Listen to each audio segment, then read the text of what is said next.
Hello, welcome to Trust Your Glitter. This is Christy Belich. Welcome to the astrology for the week of June 4th through the 11th. I'm also on Facebook Live right now. So if you're not on this week, just know I also do this as a live stream for anybody that has any astrology questions for me for the week ahead. I'm repping my Buckies. If anybody's out there in Texas, I got my Buckies on at this time. Full disclosure, I tried this just a couple of moments ago and had a panic attack. So if I have a panic attack mid-recording, the promise I made to myself going into this recording is I'm just going to record through my panic attack. And for those who get it, you get it. For those who want to judge me, I do not wish panic attacks upon you. They can come on at any moment for anybody at any time in their life. So I'm just putting out a good meditation, and I'm actually going to start with a meditation today to kind of ground the energy. So if you're here for a meditation, I'm just going to sit in for a second. We just had a full moon. So I'm going to take a deep breath in and out.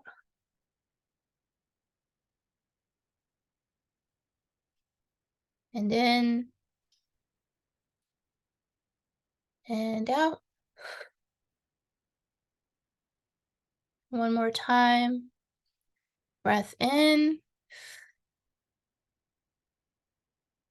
and out.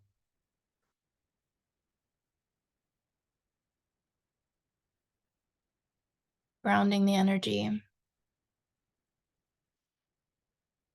Much better. And just for further disclosure, I am a double fire sign. So for me, panic attacks come on very quickly.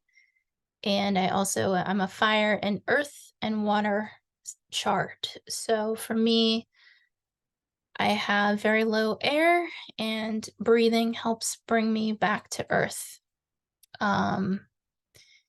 So the thing about this week with astrology is we've just got a lot of, it's like throwing paint at the wall.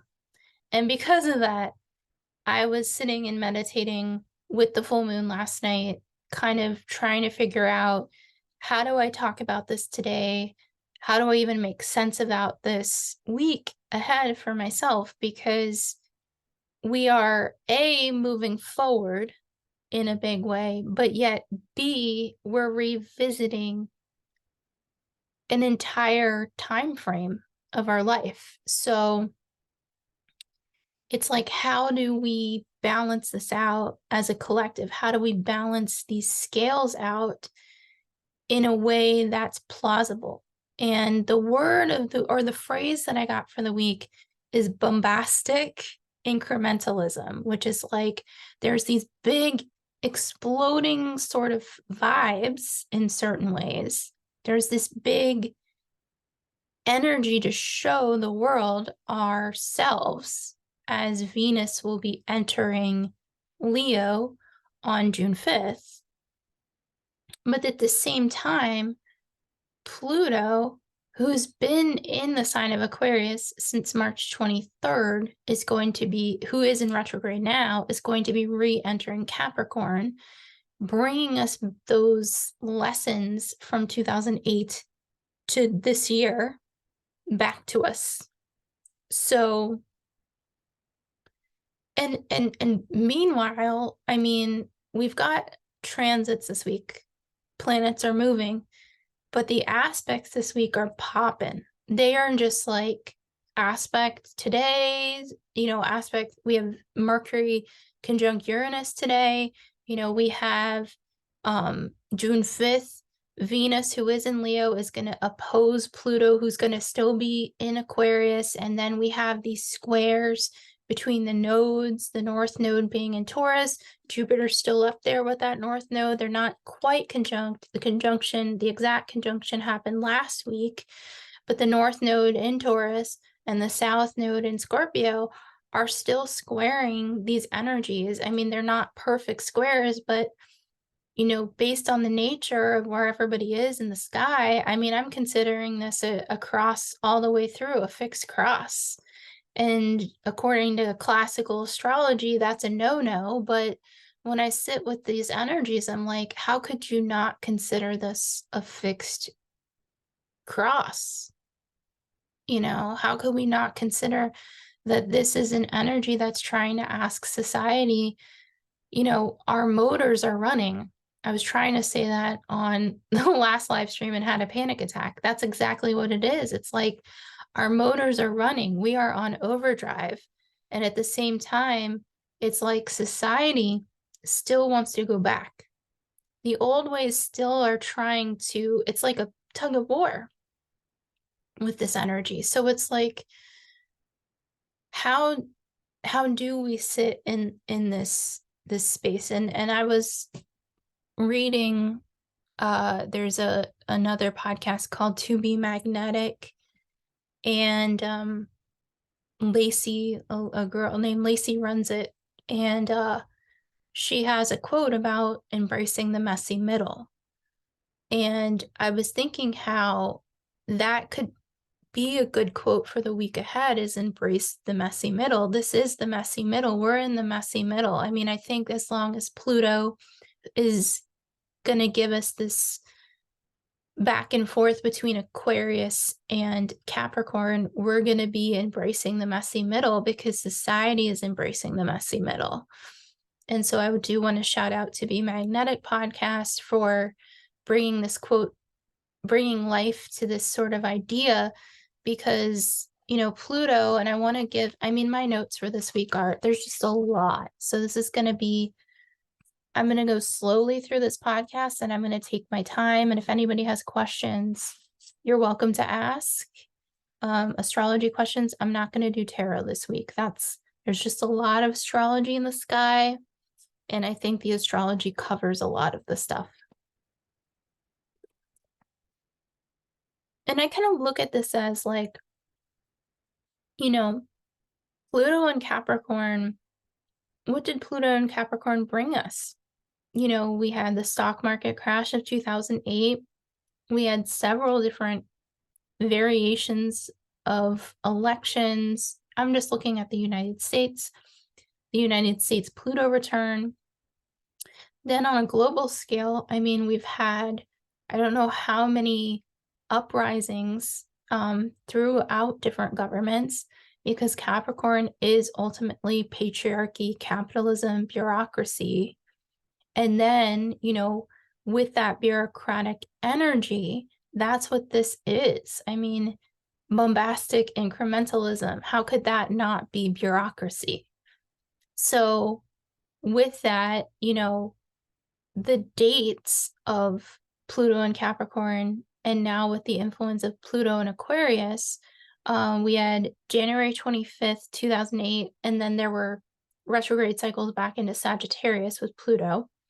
And then November 26th, 2008, all the way through March 23rd, 2023, we have a stint of Pluto and Capricorn.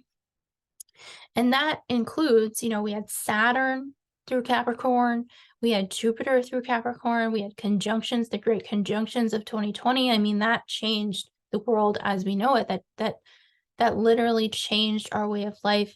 And in my humble opinion, you know, at the end of 2020, with those final conjunctions, you know, we witnessed a doorway to the age of Aquarius. So yes, when an age or an era shifts, it's not like immediate. It's like there's going to be, you know, messes to clean up in our lives. There's going to be messes that we have to work through. There's going to be karma, and Capricorn is Saturn's sign. I mean, co-ruler. I mean, Saturn's signs are a Capricorn and Aquarius, but Aquarius has two home planets, Uranus and Saturn. So it's a more progressive view, a more forward-thinking sign being Aquarius, where Capricorn is more about structure and preserving the old ways and, you know, I did a bonus podcast, or before this podcast, I just did an audio recording for my Substack. And I was talking about the pathology of an old way. And there is this pathology, there's this pathological way of thinking that a hive mindset really brings us through, that Pluto and Aquarius made us see through the other side. We can't unsee the other side. That's the thing about Pluto's entrance. Pluto made a grand entrance into Aquarius and now is giving us the chance to be like, okay, now that you've seen this other way, June 11th, 2023 through January 20th, 2024, we're going to see Pluto in Capricorn again. We're going to be taken back to 27 degrees of Capricorn. And that takes us really, really close in the United States to the US Pluto return. The US Pluto return, the United States Pluto is located at 26 degrees of Capricorn. I will link all of my previous videos. I had a video on the US Pluto return. I had a video on Pluto entering Aquarius. So I will link all of these in my show notes. But these are big deals in our lives. There's no going back to who you were before you evolved. And this is psychological. You know, this is something that transforms you from the inside out. And a Uranian cycle is more of a 7-year cycle, with the idea that we replenish and regenerate ourselves every 7 years. A Pluto cycle is more, you are mind, body, soul, shadow work, digging in the trenches, sitting with, you know, your panic attacks, your anxiety, your depression, your generational karma, your generational wounds, the society's karma, you know, reparations, you know, the fact that this land that I sit on, the land that I sit on at this time, is linked to the Underground Railroad. You know, I grew up in an area that's heavily part of the Underground Railroad and the souls that cross this land. You know, there's a lot that's happening at once. So January 20th through September 1st, Pluto will re-enter Aquarius again. So next year we're going to see, there's also going to be, and I'm talking about US politics here, there's also going to be a great American eclipse that happens next year in April. It's going to go from southwest to northeast, where we experienced a great American eclipse from the northwest to the southeast, and this was in 2017. We're revisiting sort of the vibes of change. When an eclipse goes across the US in totality, usually something big happens on a political scale. In that particular case, it was in the sign of Leo. As we see, Venus is entering Leo this week. There's one thing I want to say is put a pin in Venus and Leo, because you have to kind of also watch Venus and Leo, because she's also going to be going through a retrograde cycle. I'll get to that later on, not on this video, but just put a pin in it in your mind and be like, Venus and Leo, she's going to be doing something.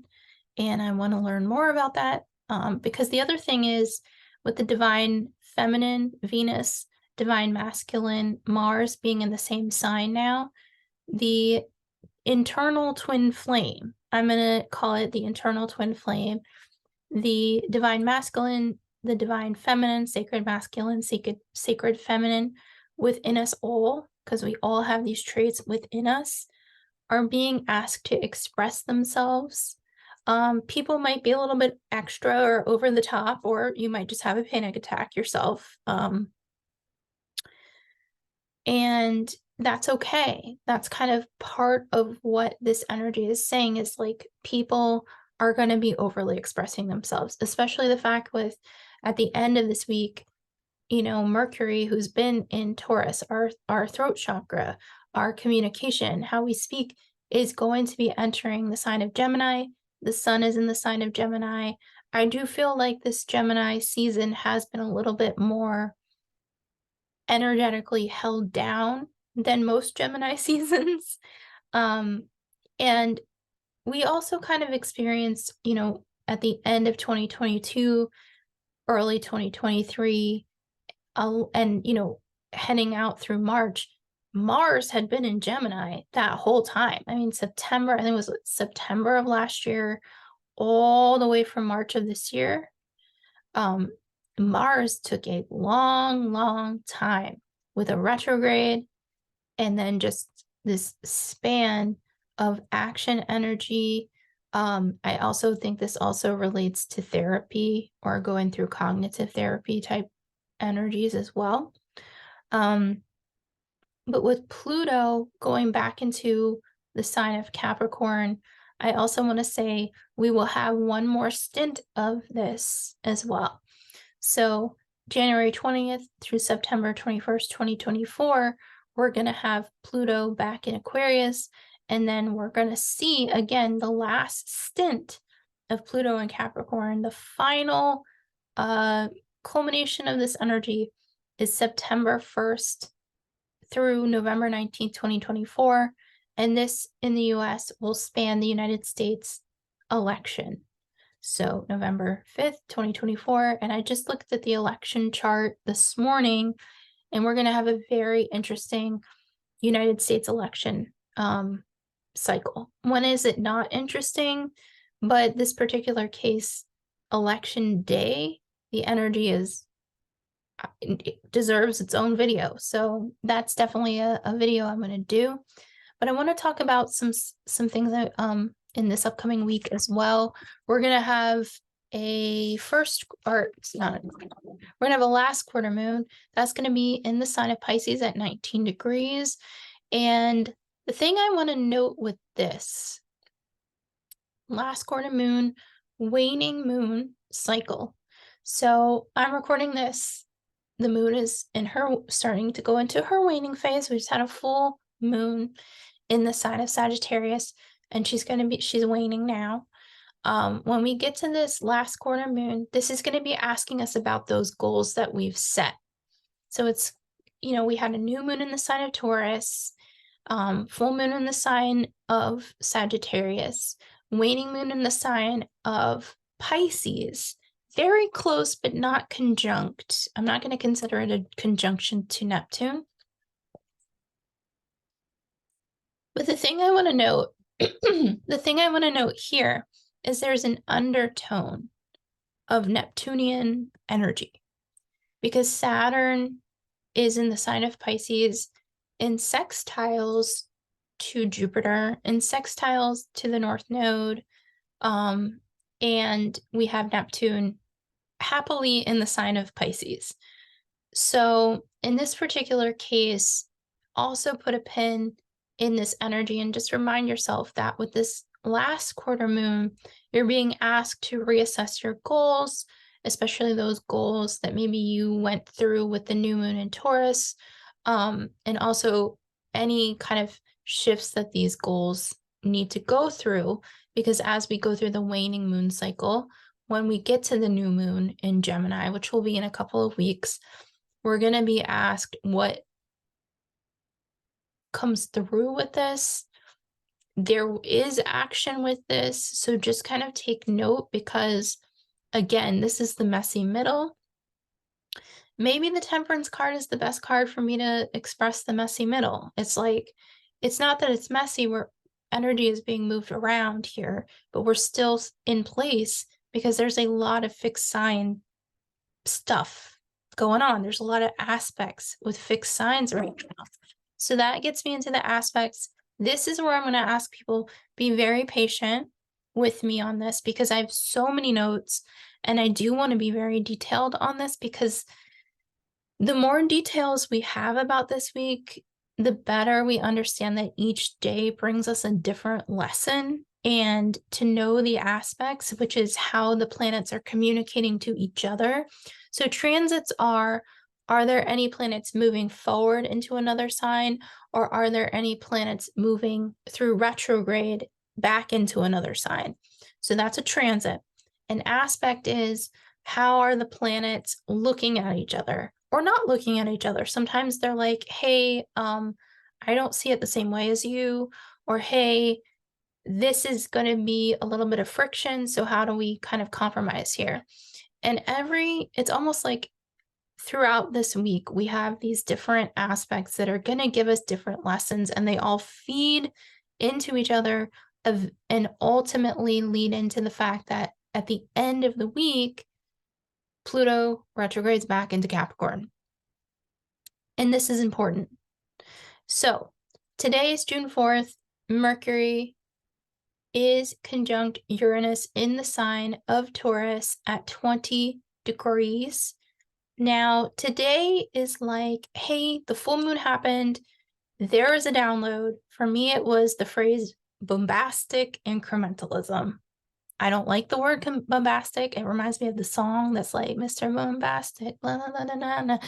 That's what it reminds me of. But I do think it's like there is these showcases and displays of people's ego that are going to be out in the world. And with Mercury conjunct Uranus, it can be like, yes, I got that energy. I got that download. I got that idea. I got that. Now, we're also going to have oppositions and squares still holding it down in the sky. So June 5th, Venus entering Leo is at 0 degrees. A couple weeks ago, when Mars entered Leo, that was during the time that we had these fixed squares in the sky. Now Venus is entering that zone. She is opposite Pluto, who's at 0 degrees of Aquarius. And then she is in a square. I'm considering this a square. We're going to see the square reform itself. But I consider these squares throughout the week. So I think throughout the week, we're just having this Venus opposite of Pluto in square to the north node in Taurus and Jupiter in Taurus. And then remember that south node is directly opposite in Scorpio. I'm considering this a fixed square because north node is telling us where our purpose is. South node is telling us where we need to let go and release. North node in Taurus is saying, how do you live your best life? South node in Scorpio is saying, how do you release the karma and the pain and the trauma from it? How do you live your best life with Jupiter there saying, let's expand this? I'm considering this a conjunction based on the nature of Jupiter. Because Jupiter is an expansive planet, this is not an exact conjunction anymore. This conjunction from last week is separating. But because of the nature of Jupiter being a gregarious planet, and because we just had a full moon in a Jupiterian sign of Sagittarius, this influence is going to be holding it down. So I do think that this influence is going to take us through the week. And on previous videos, I said that this fixed cross was separating from itself, but I did not account the Venusian aspect of it. I did say that there is an undertone of Venus, and we're here with that undertone of Venus here. So let's talk about Venus. She's very, very important. And June 8th, there's a exact square with that north node. So if you want to go with exact aspects, there you go. June 8th is that exact aspects. And some would consider this a T-square. You're going to hear about T-squares in the sky. I'm still considering this a fixed cross. And I might even be so bombastic to say it's a fixed grand cross. Again, I'm an intuitive astrologer with some classical training. Classical astrologers will most likely refer to these as either squares, and some will be T-squares. I'm still going with the fixed grand cross. And yes, I'm counting the south node. Yes, I am. June 9th, Mercury at 27 degrees Taurus is sextile to their friendship sign of Pisces.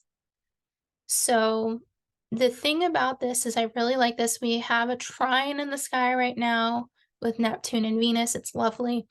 The sextile between Mercury and Neptune is to speak to the heavens. Ask the universe for a sign. I had a sign that I had to pray for. I said a big sign. I haven't gotten my sign yet, but it's those kinds of things where you're like, hey, universe, can you show me, I don't know, a bee?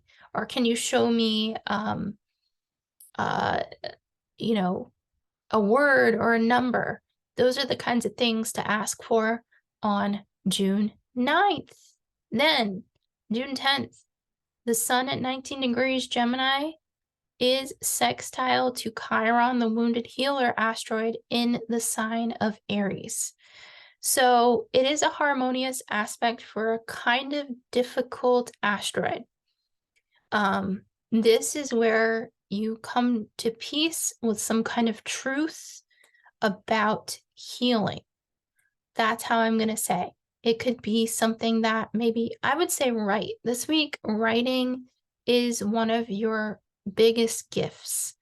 Your writing, free writing, I am a huge proponent of pen to paper. If you need to heal something, obviously therapy, all these things, there is this coming to terms and making peace with something in your heart. Because Chiron is saying, hey, you went through this trauma. I'm going to keep using the term trauma. You went through this trauma, Chiron. You went to war, you went to battle. We worked with this battle back in April with the eclipses. And now there's this sort of, okay, that's the lesson. I'm coming to peace with the fact that maybe this might not get resolved, but Pluto wants to heal you from the inside out.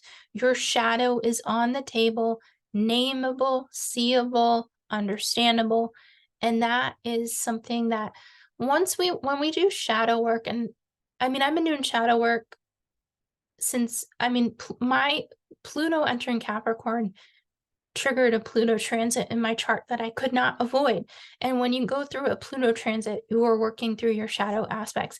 And when Pluto is in Capricorn, again, this is society shit. This is stuff that we're like, oh, wow, like that's really real. That's really nameable and seeable. And I like the fact that June 10th gives us that ability to say, I see it, I understand it, and I know that it will always be there for a reason. And I can move forward in the best way that I can. That's healing for myself.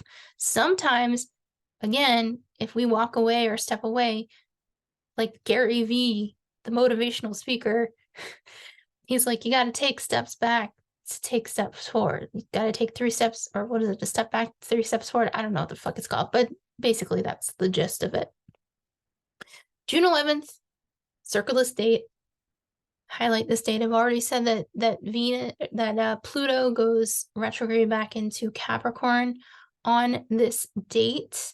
We also have a ton of aspects, and I don't even have all the aspects written down because I just brought out the most important ones that I thought people could work with on a tangible level. Just know that the aspects that I'm talking about, there's still more aspects on this day. So June 11th is a big day. It's a recording day for me, but so I'll kind of touch base on it as well in my next video. But on June 11th, Mercury is trine Pluto at 29 degrees of Capricorn and 29 degrees of Taurus. This is right before Mercury enters the sign of Gemini. So let's kind of reflect on the pattern. The fact that the sun in Gemini is sextile to Chiron, and Gemini's home planet is Mercury, and then Mercury is trine Pluto the next day. Now the influence is there, but once that aha, I see it, it's nameable, the shadow those traumas, these things that you've been working through. The trine with Pluto is nice because it's like, oh, okay, well, now that Pluto is back into the sign of Capricorn, these nameable and seeable understandings are actually able to be intellectually digested. So I really like that because it is a day, June 11th, of saying, this is actually probably a really, really good day to spend on your mental health. So just kind of circle this day as like, if you've got to dedicate time to yourself that day to really just be in your energy, June 11th is a beautiful day for this. It's a beautiful day for self-excavation work because also Venus is square Jupiter exactly. Now we've had the influence of these squares throughout, I mean, the week. Venus is here asking about our heart's desire, square to Jupiter. There can be a bit of tension between your heart's desire and the timing. I'm going to say more of the timing of how that would manifest. So because in the sign of Taurus, Jupiter, it's not going as quickly as you might want it, with Venus in Leo being like, hey, I'm a fire sign. I want things big and extra. Taurus being like, I love lovely things too, but I can only move as quickly as these transits are moving. And right now, you know, we've got to get through a lot of stuff here. So let's kind of figure out how to vibe together. Let's figure out how to compromise here. So this is a really good day to kind of review your past and also see what healthy steps to get to your goals. And remember, we are also having this last quarter moon that's saying, yes, your manifestation goals are from a beautiful, pure space. That's what the Pisces last quarter moon is saying. But also remember, like, there's a timeline, there's linear time, and then there's, you know, universe time, and they've got to figure out a way to vibe. It's like creating this orchestra in the sky, basically. Hold on.